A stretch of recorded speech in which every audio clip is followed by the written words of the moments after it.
Hi dears. Sunday Kunjappan പുറത്ത് എവിടെയെങ്കിലും പോകണം കേട്ടോ. ആൾക്ക് ട്രാവൽ ചെയ്യാനൊക്കെ ഒത്തിരി ഇഷ്ടമാണ്. എന്നാൽ കരുതി തട്ടേക്കാട് പോകാമെന്ന്. അങ്ങനെ ഞങ്ങളിതാ പ്ലാൻ ചെയ്ത് ഞങ്ങളുടെ കുടുകുടു വണ്ടിയൊക്കെ സ്റ്റാർട്ട് ചെയ്തു കേട്ടോ.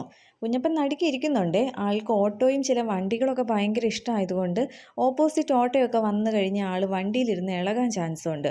അതുകൊണ്ട് ഞാൻ ദേ ഇങ്ങനെ മുറുക്കി പിടിച്ചിരിക്കുകയാണ്. നമുക്ക് ഈ കാണുന്ന പാലം കയറി ഇറങ്ങി നമ്മുടെ സ്പോട്ട് എത്തും. നമുക്ക് ഒത്തിരി സന്തോഷം തരുന്ന, മനസ്സിന് ഒത്തിരി സന്തോഷം തരുന്ന ഒരു പ്ലേസ് ആണ് കേട്ടോ. അത് കാണുമ്പോൾ തന്നെ നമുക്കറിയാൻ പറ്റും, നല്ല ബ്യൂട്ടിഫുൾ ആയിട്ടുള്ള പ്ലേസ് ആണ് കേട്ടോ. ഈ കാണുന്ന ശ്രീ മഹാദേവ മഹാവിഷ്ണു ക്ഷേത്രത്തിന് ഓപ്പോസിറ്റാണ് നമ്മുടെ സ്പോട്ട് വരുന്നത്. മുമ്പ് എപ്പോഴോ കേട്ടിട്ടുണ്ട്, ഏതോ വിശേഷ ദിവസം ഈ ക്ഷേത്രത്തിൽ പുഴയിലൂടെ ഒരു പാമ്പ് വരുമെന്നുള്ളത്. എനിക്ക് അതിനെക്കുറിച്ച് ഡീറ്റെയിൽ ആയിട്ടൊന്നും അറിയില്ല. അറിയുന്നവരുണ്ടെങ്കിൽ കമൻ്റ് ഇടണേ. അങ്ങനെ നമ്മളിതാ ഇവിടെ നമ്മുടെ സ്പോട്ടിലെത്തി ടിക്കറ്റൊക്കെ എടുത്തതിന് ശേഷം അകത്തേക്ക് കയറുവാണ് കേട്ടോ. ആദ്യം തന്നെ നമ്മൾ പോകുന്നത് അവിടെ കുഞ്ഞപ്പന് ഇഷ്ടമുള്ള അവൻ്റെ മീമികളെ കാണാനാണ് കേട്ടോ. കുഞ്ഞപ്പൻ ഒത്തിരി സന്തോഷത്തിലാണ്. ആൾക്ക് മീനിനെ തൊടണം എന്നൊക്കെ ആഗ്രഹമുണ്ട്. പക്ഷെ പേടി കാരണം ഇങ്ങനെ കണ്ടുകൊണ്ടിരിക്കുകയാണ് കേട്ടോ. അവൻ അച്ചയുടെ കയ്യിലിരുന്ന് മീനിൻ്റെ നേരെയൊക്കെ കൈ നീട്ടുന്നുണ്ട് കേട്ടോ. മീൻ അടുത്തേക്ക് വരുമ്പോൾ എന്നാൽ കൈ വേഗം വലിക്കുന്നുണ്ട്. ആൾ ഹാപ്പിയാണ് കേട്ടോ. അങ്ങനെ പതിയെ മീനിനെയൊക്കെ കുഞ്ഞപ്പൻ നോക്കി കാണുവാണ് കേട്ടോ. മീനിനെ കണ്ടിട്ട് അവൻ അവിടെ നിന്ന് പോകണമെന്നില്ല, അവിടെ തന്നെ ഇങ്ങനെ നോക്കി നിൽക്കുകയാണ്. പിന്നെ നമ്മൾ അവിടെ നിന്ന് പതിയെ നടന്ന് നീങ്ങുന്നത് അടുത്തത് അവൻ്റെ മയിലിനെ കാണാനാണ് കേട്ടോ. മയിലിനെ ടി വിയിലൊക്കെ അവൻ ഒത്തിരി കണ്ടിട്ടുണ്ട്, പക്ഷെ ആദ്യമായിട്ടാണ് നേരിട്ട് കാണുന്നത്. മയിലിനെ ഐഡൻറ്റിഫൈ ചെയ്യാനും അതിൻ്റെ സൗണ്ടൊക്കെ എടുക്കാനും അവനറിയാം. ചോദിച്ചു കഴിഞ്ഞാൽ അവനത് കാണിക്കും. പക്ഷേ മയിലിനെ ആദ്യമായിട്ടാണ് നേരിൽ കാണുന്നത്. കുഞ്ഞപ്പൻ അങ്ങനെ മയിലിൻ്റെ അടുത്ത് ഇങ്ങനെ അതിൻ്റെ ഓരോ വിശേഷങ്ങളൊക്കെ പറഞ്ഞ് നിൽക്കുവാണ് കേട്ടോ. എന്തായാലും ആൾക്ക് ഒത്തിരി ഇഷ്ടമായി. അവൻ കണ്ടിട്ടില്ലാത്ത കാര്യങ്ങളൊക്കെ ആദ്യമായിട്ട് കാണുമ്പോൾ ആ ഒരു ഹാപ്പിനെസ് അവൻ്റെ മുഖത്ത് കാണാൻ പറ്റുമായിരുന്നു. പിന്നെ ഇങ്ങനെ പതിയെ നടന്ന് നീങ്ങുമ്പോൾ അവിടെ എന്തോ ഒരു കൂടും കൂടെയും, എന്നാൽ അതിനകത്ത് എന്താണെന്ന് നോക്കാം എന്നുള്ള രീതിയിൽ അവൻ പതിയെ പോകുന്നുണ്ട് കേട്ടോ. അവിടെ പക്ഷെ നോക്കിയിട്ടൊന്നും കാണുന്നില്ല. പിന്നെ നോക്കിയപ്പോൾ അവൻ കണ്ടുപിടിച്ചു, ആ സൈഡിൽ ഒരു പ്രത്യേക തരം ഒരു കോഴി ഇരിക്കുന്നുണ്ട്.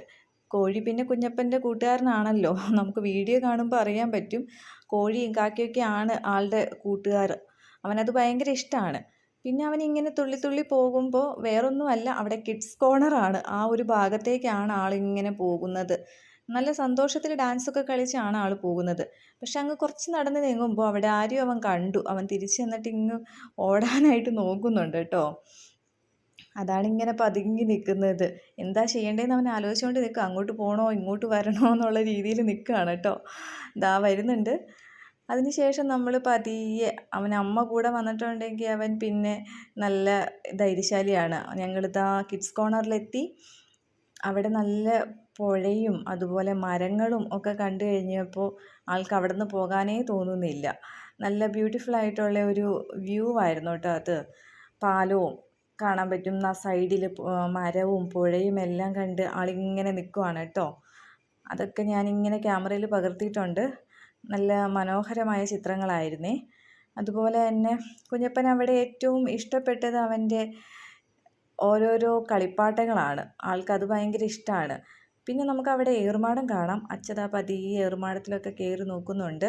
കുഞ്ഞപ്പൻ താഴെ ഇന്ന് ഇങ്ങനെ അത് കണ്ടുകൊണ്ടിരിക്കുകയാണ്. ആൾക്ക് കയറാനൊക്കെ പേടിയാണ്. ഫോൺ ഷെയ്ക്ക് ആകുന്നുണ്ട് കേട്ടോ. അത് കുഞ്ഞപ്പൻ എന്നെ ഇങ്ങനെ വിളിച്ചുകൊണ്ടിരിക്കുന്നതാണ്. അവനിഷ്ടം ഏറുമാടൊന്നുമല്ല, അവനിഷ്ടം അവൻ്റെ ഊഞ്ഞാലാണ്. അവൻ ആദ്യമായിട്ടാണ് ഊഞ്ഞാലിലാടുന്നത്. അങ്ങനെ ദാ അവൻ ഊഞ്ഞാലാടിക്കൊണ്ടിരിക്കുകയാണ്. ആൾ ഫുൾ ഹാപ്പിയാണ് കേട്ടോ. നല്ലൊരു സൺഡേ ആയിരുന്നു. അവൻ നല്ലപോലെ എൻജോയ് ചെയ്തൊരു സൺഡേ ആയിരുന്നു. അങ്ങനെ ദാ ഊഞ്ഞാലൊക്കെ മതിയാവോളം ആടുന്നുണ്ട്.